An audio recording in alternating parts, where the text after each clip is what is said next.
रानी ने पत्र पढ़ने के बाद बालक को अपने पास बुलाया और उसका मासूम और रौनक भरा चेहरा देख उसे दया आ गई और उसने बालक का विवाह अपनी पुत्री से करवा दिया और बालक खुशी खुशी वही रहने लग गया। कुछ हफ्ते बाद जब राजा अपने सफर से वापस लौटा तो वह सबसे पहले अपने सेनापति के पास गया और उससे मिलकर यही सवाल पूछा कि मैंने जो पत्र तुम्हारे लिए भिजवाया था वह तुम्हें मिला क्या और उस बालक का क्या हुआ। सेनापति ने कहा, महाराज आपकी आज्ञा के अनुसार मैंने वह पत्र महारानी को दे दिया था और उस बालक का विवाह राजकुमारी के साथ कर दिया गया। राजा यह सुन बौखला गया, उसके पैरों तले जमीन खिसक गई। वह जल्दी से बालक के पास गया और उससे बोला, तुझे मैंने जो पत्र दिया था तूने उसमें छेड़खानी की है। तुझ जैसे नीच भिखारी का विवाह मेरी पुत्री के साथ मैं तभी स्वीकार करूंगा जब तू नरक में जाके शैतान के 3 सोने के बाल मुझे लाकर देगा। मैं तभी ही तुझे मेरी पुत्री का पति मानूंगा। राजा ने सोचा, ये शर्त तो यह कभी पूरा न कर पाएगा और मेरी पुत्री को इससे छुटकारा भी मिल जाएगा। पर इधर बालक की कुछ और ही राय थी। वह चुपचाप वहाँ से अपने कमरे को ओर चला गया। अगले दिन बालक भोर में ही उठकर अपने सफर पर निकल पड़ा। काफी देर चलने के बाद वह एक विशाल गुफा के पास पहुंच गया। बालक काफी देर तक चलने के बाद एक गुफा के पास पहुंचा जिसका रास्ता आगे नगर की ओर जाता था। उस गुफा के बाहर कुछ पहरेदार खड़े थे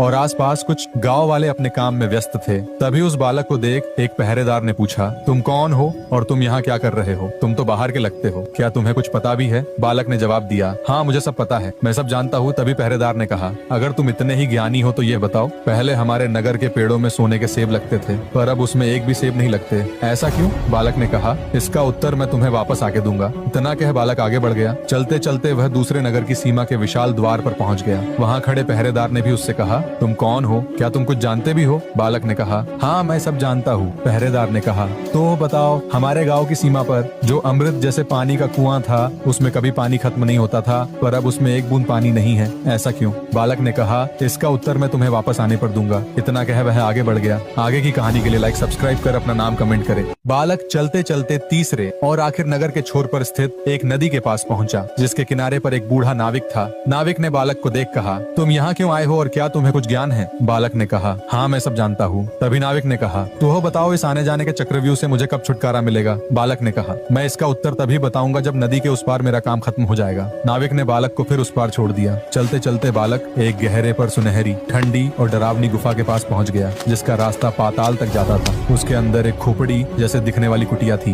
बालक उसके अंदर गया जहाँ उसे एक डरावनी जादूगरनी मिली। उसने बालक से कहा, अरे मूर्ख बालक, तू कौन है और क्या तुझे नहीं पता यहाँ खूंखार शैतान रहता है? बालक ने कहा, मैं सही जगह आया हूँ, तुम मेरी मदद करो। मुझे शैतान के सिर के 3 सोने के बाल चाहिए वरना मेरा प्यार मुझे कभी नहीं मिलेगा। जादूगरनी ने सोचा, लगता है यह बालक सच बोल रहा है। तरस खाकर जादूगरनी ने कहा, पर तू यहाँ गलत समय पर आ गया है। शैतान वापस आता ही होगा, मुझे ही तेरी रक्षा करनी होगी। इतना कह जादूगरनी ने उसे एक मधुमक्खी में बदल दिया। जादूगरनी ने बालक को मधुमक्खी में बदल दिया। तभी बालक ने कहा, मेरे पास